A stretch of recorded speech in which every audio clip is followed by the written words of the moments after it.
Okay, so now that I have fabricated the steel for my pad footing and my column, right now I'm going to start working on the formwork.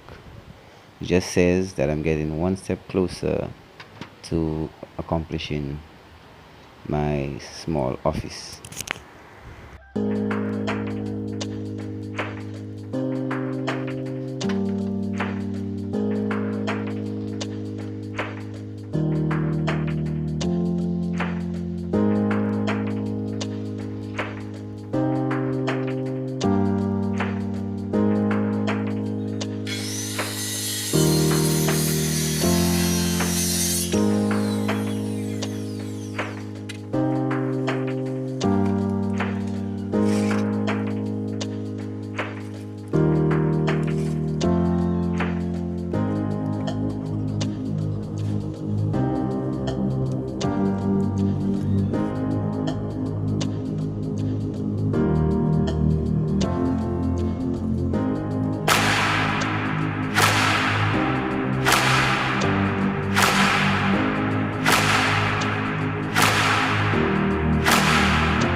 Okay guys, yeah, it's a little noisy because there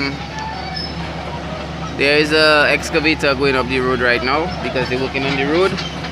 Yeah, but yeah, I mean, some of you might be a little disappointed because I do get a chance to really record the progress from that last video which I just posted. You know, and if all you haven't seen that video, I'll put a link right here so you can check that out.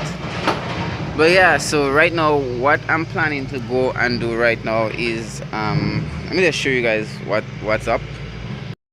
Okay guys, so from my last video you all saw that I was tying my steel and that I tie my steel in there. Yeah, it's a noisy day. So we still have to backfill this hole there. So as you can see, I cast my column. I put in that plate there. I had Pastor Desmond helping me out, you know.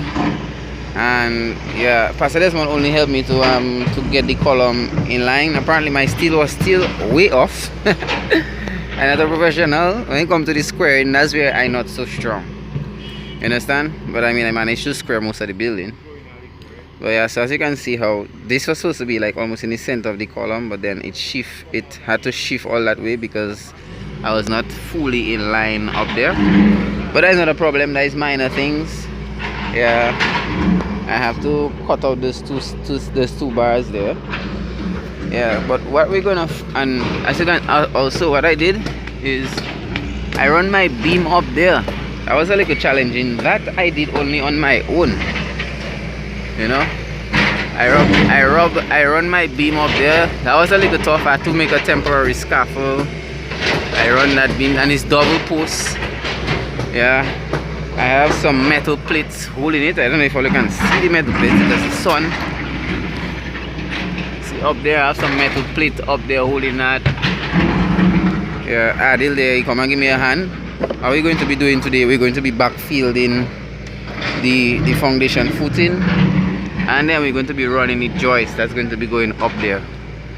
Yeah, so I hope that I can get enough footage for you guys this today. But in the meantime, okay guys, so putting up those joist hangers there, those joists on this side was a little challenging, and trust me, I couldn't hold the camera. Me and Adil was there putting those joists up, and it just happened that I end up cutting one too short. I gotta make a modify it here. I definitely gotta make a modify it. If it don't work, I'm sure it will work because it's just one. I end up cutting it 1 inch shorter than I should. Yeah, so let's see what happening. Okay guys, you see what happening there? I don't know if all you can see. Maybe I see more on this side. Yeah. So yeah, so I have the joist is what the joist hangers is what holding up those. See that big space there? My joist that coming on this side, and I don't have no extra wood. I buy the exact amount and I end up cutting one inch shorter. I don't know how that happened to me there. I end up going crazy when I put it up there and I cannot. Yeah, and that's just Adil up there sitting. So we're gonna put up that. I'm gonna make a modify fit. What I'm gonna do is see that that's supposed to be, let me go on this side so that you can see that better. That's supposed to be 8 feet 10 inches and 5/8, which is right there. I end up cutting it 8 feet 9 inches and 5/8. Well, actually I'm 3/4. See that? I end up cutting it 8 feet 9 inches and 3/4. It's supposed to be 8 feet 10 inches and 3/4. I don't know how I end up missing an inch there. That's why they always say measure 3-4 times and cut once. I doesn't learn. I end up measuring once and cutting. I was so much in a drive measuring all the rest. I end up measuring once and cutting. And now I have to end up doing the working magic there. Now what I might end up doing, I already marked that. I can cut off an inch off of that. And what I have is I have this glue. This is a all-purpose adhesive, you know. It says beats the nail. That means it's sticking so tough that it's tough like a nail when it stick. So I can cut that off. I can stick it there, and then I can add some nails to it. Yeah, some 3-inch nails, about the 1 to 3 3-inch nails, hoping that it doesn't split that little thing. And that's it. So that's what I'm going to do right now.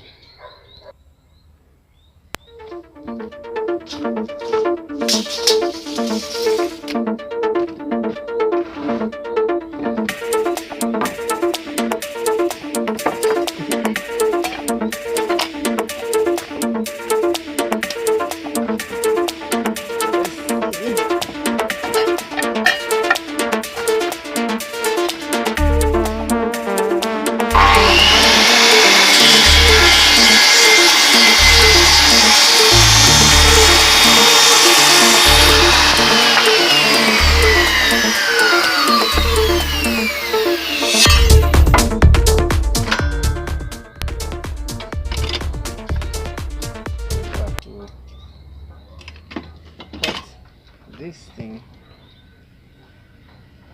right here. Ooh, smelling the glue.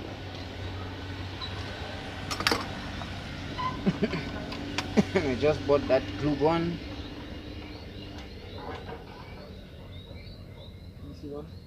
Hmm?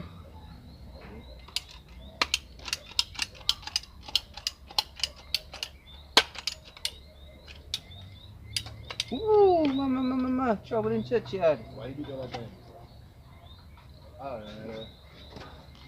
Trouble in churchyard now. I hope it doesn't stick my finger together. You know, when you're immature, you're doing something.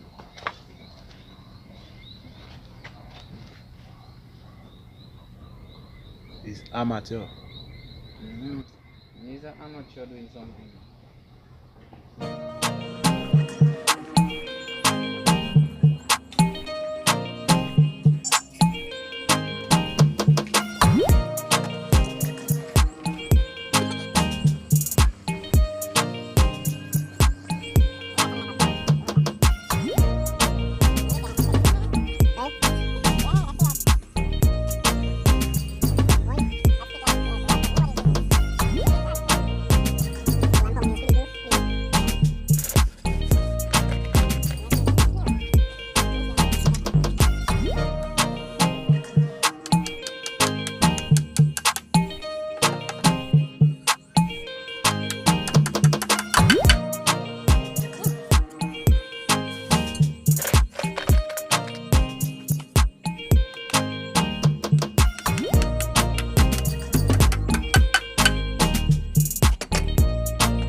They're climbing up.